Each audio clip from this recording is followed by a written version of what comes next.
Another beautiful day, poorly green screened onto a boat, presumably sailing in the middle of the Atlantic Ocean. Wait a second, what's that? YouTube's biggest philanthropist has a history of homophobic comments. Jesus Christ, that's literally just a massive mound of shit in the middle of the ocean. Like, how did it even get there? Did somebody put it there? Is it floating? Like, does that amount of densely packed turd float? I don't think poop usually floats in my toilet, but if it's not floating, does that mean it's just a gigantic mountain of shit that goes from the bottom of the ocean all the way to the surface? Either way, that is a lot of poop, like, good God. And it's contaminating the entire Atlantic Ocean with its existence. Well, I guess I gotta go stop and wade through it before the boat that I'm on crashes into it and we sink because of it.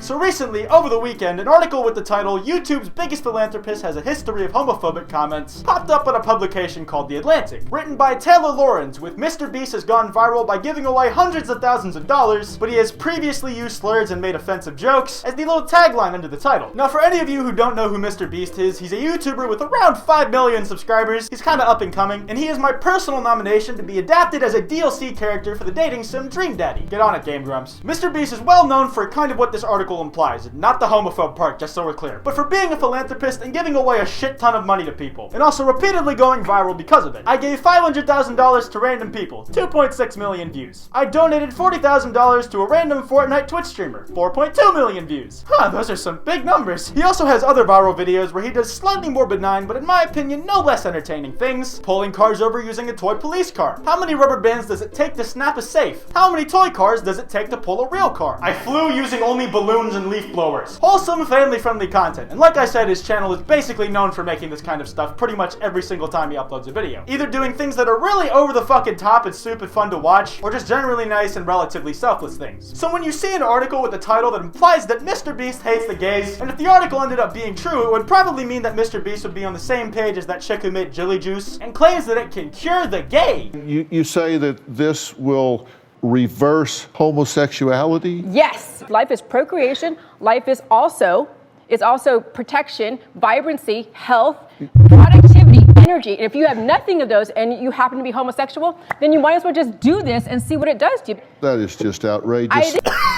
Yeah, that woman's whole Jilly Juice thing seems like a train wreck. But anyways, let's get back to this other train wreck, the article. One of the things that the article ridicules MrBeast for is his habit of calling people on Twitter. But what many people might not consider so nice is the homophobic jokes that Jimmy has made on his YouTube channel, or his habit of calling people on Twitter. The first cited example that the article gave us of him doing so was him saying "shut the fuck up" back in December 2017, and MrBeast telling our local hometown hero at the Red Spy, "I don't have a printer" back in December 2016. Of the ones I've seen, this is one of the biggest reaches by media to make a YouTuber look bad that I've ever seen. Now, a thing you might not know, but really isn't that much of a secret about me, is that I'm a little on the gayer side of things. There is a slight penchant for penis in my life, so bear that in mind. But just generally in society, there's a taboo around saying the faggot word, and while I do get it to some extent with people just in general saying it as an insult, but to make an article saying someone uses homophobic slurs because they throw it around pretty casually as one of their playful insults in their everyday vocabulary seems kind of dumb to me. And honestly, I don't think it matters if people use it as long as it's not used in an unironically derogatory way. Now, obviously, that's a blanket statement. There's situations where you have to use your mind and try and decide if it's the right time to use a word like that. These things aren't so black and white, but that's just kind of the gist of it. But to me, that's just another word you can use in an insult, and you can do that with pretty much every word. Like, you can call someone a milk drinker, and in my opinion, that's pretty hard-hitting. Or you could call them something way more creative than that. One of the people who works for MrBeast, who happens to be bisexual, came out, don't laugh, coming out doesn't mean just telling people you're gay, you buffoons. But he came out and said in a tweet, "As someone who is bisexual and works for MrBeast, I want to say that he has nothing but respect for the LGBT community. This article is unfair and full of lies. When can we start spreading love and not pointless lies for the sake of the headline?" And I'm pretty much in the same boat here, because of everything that I've seen from MrBeast, he's never been angry or malicious or hostile to people, much less to LGBT people, just for the fact that they are LGBT. The article also criticizes Jimmy for using gay as a punchline. Jimmy regularly uses the notion of being gay as a punchline and treats the word like a slur, hurling it at people or things that he's attempting to diss. For example, Windows is gay.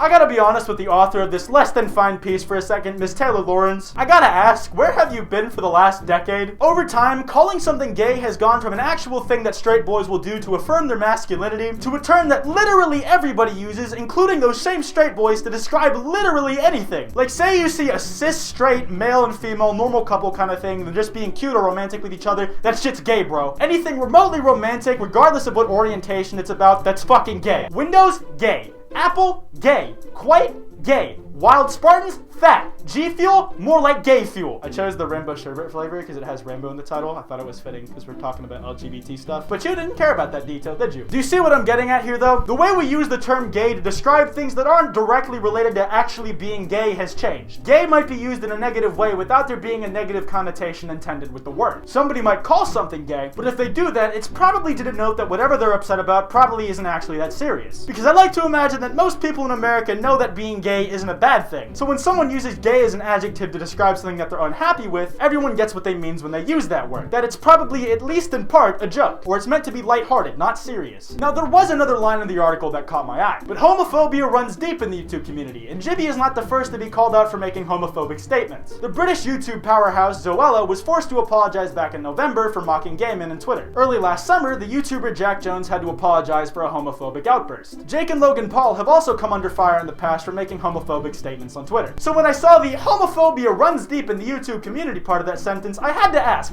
bitch, where? The examples you cited, in the case of the Paul brothers at least, are individuals widely disliked or condemned by a large part, if not the majority of YouTube. Or in the case of Zoella, she had stuff brought up from almost a decade ago that came back to haunt her, which she apologized for seemingly sincerely and then moved on. And supposedly, Jack said what he said in the heat of the moment, at least if we take his response to the whole situation at face value. But let's be fair, Jack Jones is just kind of a public nuisance in the grand scheme of things. He's also the smallest person named as an example of this kind of thing. He's at around 290k, which is still a lot of people, but it's just not comparable to people like Zoella or Jake and Logan Paul, so he's hardly representative of the community as a whole. YouTube is not a perfect place by any means. It's a platform made up of a bunch of different individuals who all make mistakes and are all gonna do dumb shit that comes back to stab them in the ass later in life, me included. But to say that homophobia runs deep into the roots of YouTube's community because of some comments that certain individuals said at certain points in their lives, in many cases a long ass time ago, also in many cases with the context of those comments being removed, especially they're put in articles with headlines like this, it's just a little dishonest in my opinion. Now the author of this piece has been on Twitter some, having a little back and forth with H3H3 over this, and she said some stuff. I wonder what could be dredged up about this reporter that could overshadow her entire life and achievements. Why act as if saying a few inappropriate things as a young man is equal to a career of philanthropy and good? You know it's a stretch even as you wrote it. Hey Ethan, Jimmy's career in philanthropy is amazing and none of his comments overshadow his life. That doesn't mean they shouldn't be called out, but I'm sorry my story came across as harsh. Jimmy is talented, extremely generous, and I'm sure this will not be my last story on him. Sure, this MrBeast guy is interesting, but philanthropy alone isn't enough to get clicks. I need an edge. Twitter, search for Dr. Beast.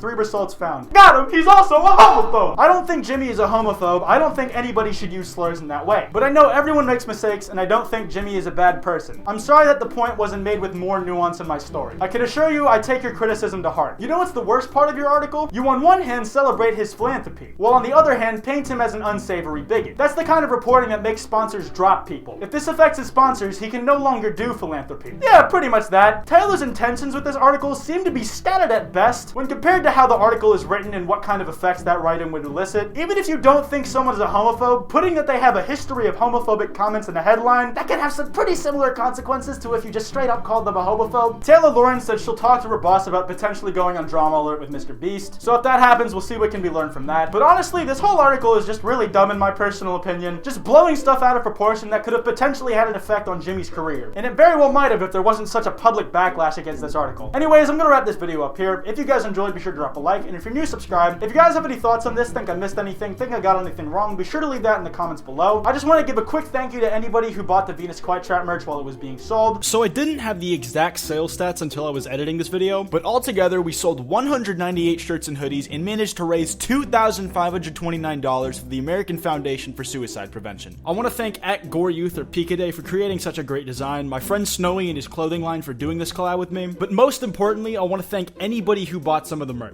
It's really cool to see a lot of people coming together to do something to rep the channel, but more importantly to contribute to a good cause. You guys are awesome. I also have a podcast with Wild Spartans and FPS Diesel called Loudmouse. We upload 2 new episodes a week on Tuesdays and Saturdays, and we're up on SoundCloud, YouTube, and iTunes. Thanks to anybody who's pledged to the Patreon so far. If any of you are interested in taking that extra step in helping out the channel, there's a link to the Patreon in the description. But even if you don't pledge, that's absolutely fine. I appreciate anybody who supports or watches the vids. You can follow me on Twitter @Kwite and on Instagram @Kwite.png. There's a link to all of those in the description. And I also have a Discord server where there's a link to that in the description as well if you're interested. Anyways, this has been Kwite, and I will see you guys next time.